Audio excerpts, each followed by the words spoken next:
Hey everybody, and welcome to another episode here at Tribal Trades, the daily show coming at you from the great state of Florida.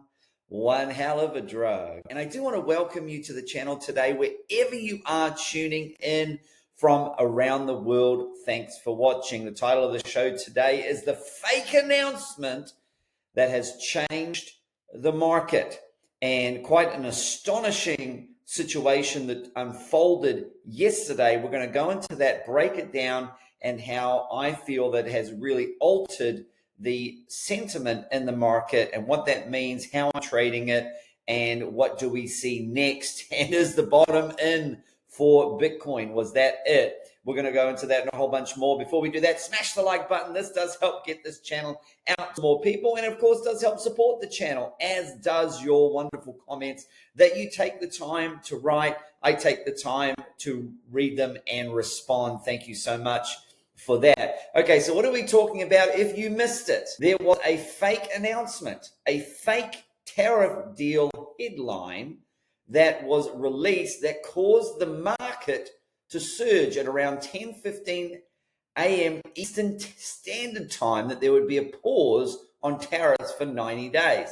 The S&P 500 rose 400 points in a matter of minutes before the White House called fake news, and then 300 points of that rally were completely erased.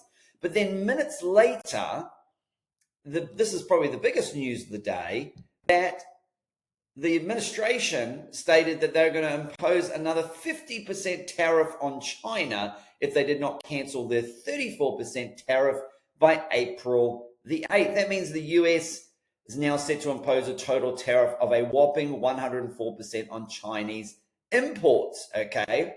So sum all this up, and we have a confirmation of no tariff delay. So the good news is now canceled. And now we have higher tariffs on China. This means the fundamental situation has deteriorated. So it's worse. But however, the S&P 500 closed the day 200 points above its low.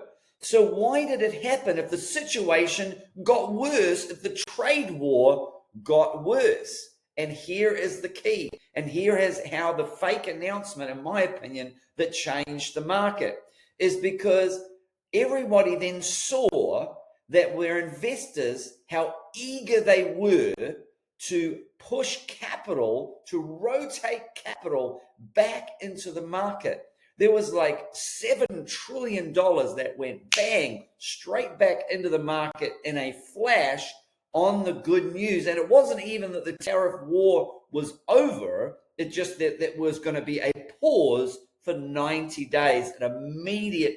It just shows you that investors are risk off, and they will go risk on as soon as the tariff war is concluded. That means people feel it's only a matter of time now. So for me, the way I, of course, interpreted it was that there was money there to be deployed, and the market is going to absolutely pump as soon as these tariff war is concluded or resolved, or there is certainty that has come to the market. And this is one of the reasons why on the stock show that I did on Sunday that I was calling a fake for Black Monday. Everybody was calling for Black Monday, and it didn't happen.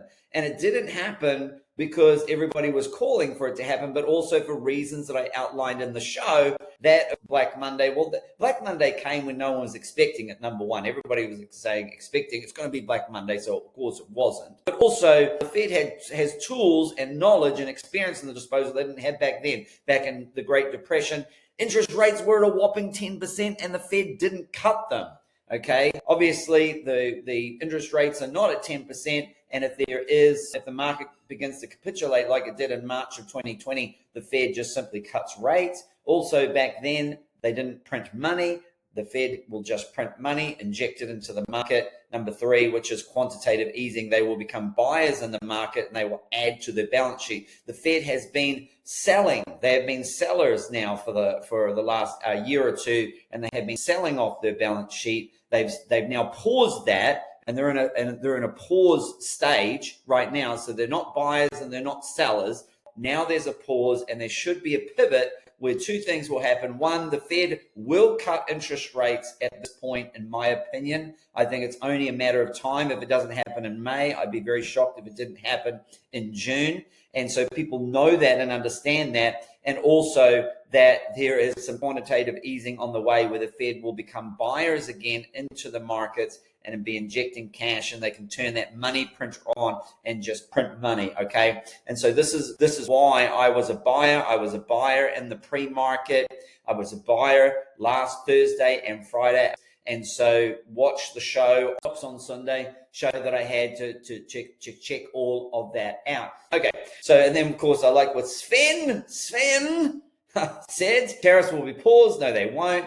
It's not a negotiation. We will negotiate. We may increase tariffs by 50%. We may not. Tariffs will be permanent or maybe not. And it's only Monday. And that's really the kind of market that has been difficult to trade there. And then, of course, Jim Cramer called for Black Monday, and then we knew it wasn't going to be Black Monday. We just traded the inverse Cramer there. So where does this all lead us to? Well, it leads us to where Bitcoin hit the 50-week moving average, just what I've been telling everybody all along since we lost 90K. I said once we lost that 90K level here, that this was inevitable that we would come down to the 50-week moving average. That's exactly what's happened.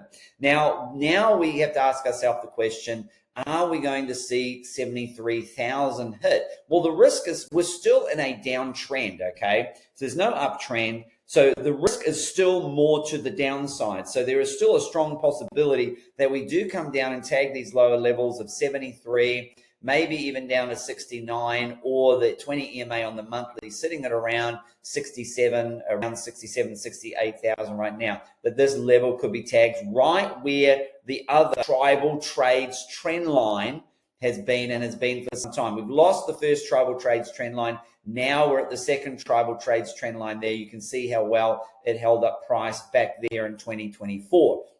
And so this is a strong possibility. Now, if this was to happen, I would think it would be quite a sharp sell-off, because remember, historically, the end of bull runs are signified by three things. One, where the 50-day moving average and goes below the 200-day moving average. That's already happened, aka a death cross. Number two, where we see a full candle open and close. Now, to see an open and close below the 50-week moving average, first of all, we have to see a close. We haven't seen a close there. And that means that the market would have a close.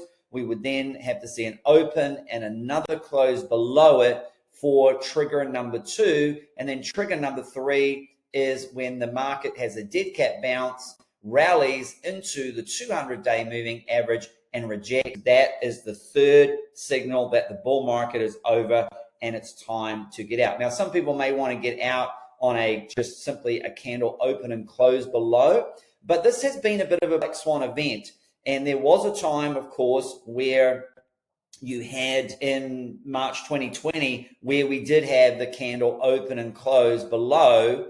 We did have a death cross, but when it came back into the 200-day moving average, it pushed and broke through. And that was the important thing. Then, of course, could this be considered a bit of a black swan event as well? Because historically, this dump has been induced by the stock crash that is equal or equivalent to the 2020 crash, the 1987 crash. And as we've gone, you haven't watched some of my previous shows, go back and watch the last couple of days where I've broken it down historically, how deep the stock market crash has been. So I was a buyer in the pre-market yesterday. I didn't buy much yesterday because I did all my buying in the pre-market, and the prices were much lower. Of course, I was a buyer on Thursday and Friday in stocks. And of course, I was a buyer here also for Bitcoin down at the 50-week moving average here, where my buys got tagged. And so what am I looking for a reversal? And what I'm looking for is this area here above $86,000. This is where some key levels are, including the 200-day moving average, the 50-day moving average, the 20 EMA on the weekly, and the 200 EMA on the daily. So that would be, for me, where it would signal a reversal as a break, a full candle, weekly candle, open and close above specifically the highest of those four, which is the 200-day moving average. So this is the line in the sand here for me for a resumption of the bull run. And of course, this is the line in the sand here. Now, everything else in between here is trading. You can make trade buying, whether it be altcoins or Bitcoin or whatever you want to trade, between the 50 EMA on the weekly and the 20 EMA on the weekly up here at 86.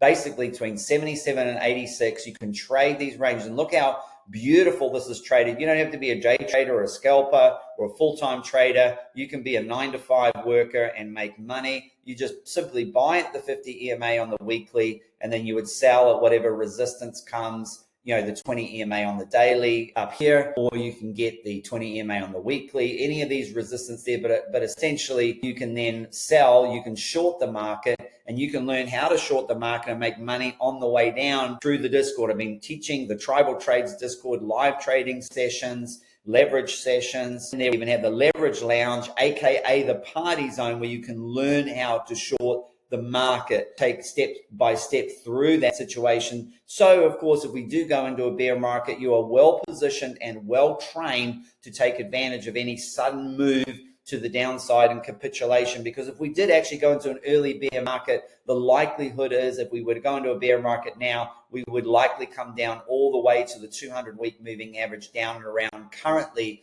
at around $45,000, $46,000, okay? And then, of course, if we do take a move to the upside, and of course, we might have more downside, even if we don't go into a bear market, a drop from around 79,000 to 67,000, for example, you could make a lot of money learning how to short the market with responsible shorting, with leverage down. And of course, obviously, if we move to the upside, you can make money to the upside, okay? You can make money to the upside or the downside. If the market goes sideways, it ranges, just like in here. Like I said, you could have bought here at support at the 50 EMA weekly 3 times there, or even down here, it almost made it down. And then you could have ridden it up, sold, taken profit there 3 times, 3 buys, now possibly a 4th one if we push up.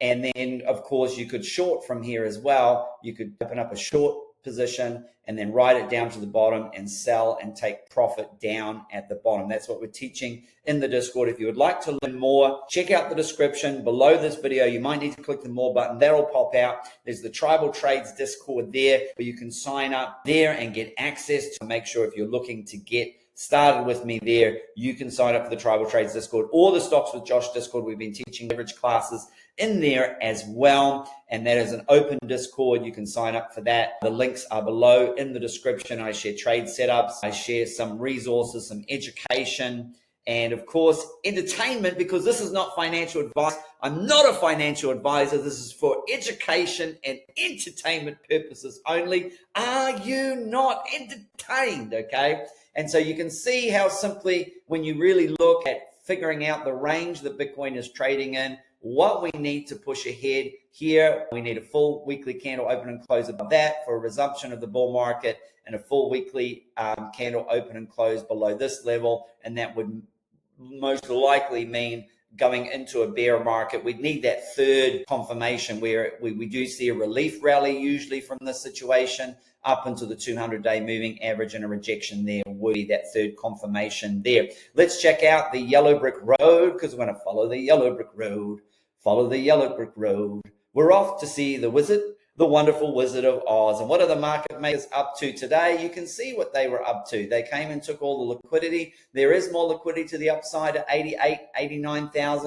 That would push us back into that area. There, maybe we get a wick up there and rejection. That's quite possible from here, a little bit of a relief rally. But again, the risk is still to the downside that we come and get that. They come and get that liquidity down there at 74, 73,000 down there, billions of dollars down there. Of course, we have a lot down there at 66,000. I'm not looking at this area right now because we haven't even come and tagged below there, and we haven't had a close below the 50-week moving average. But this is just to be aware of. There is more liquidity to the downside. It doesn't mean that the market makers have to come and take it now. They could come and take it later. I would be very surprised if they come up and get this 89, 95, 100,000, billions and billions of dollars there, all the way up to back to an all-time high of $109,000, billions of dollars there for the market maker to potentially take. All right, we'll leave it there for today. And as always, until the next episode or until I see you in the Discord, happy trading.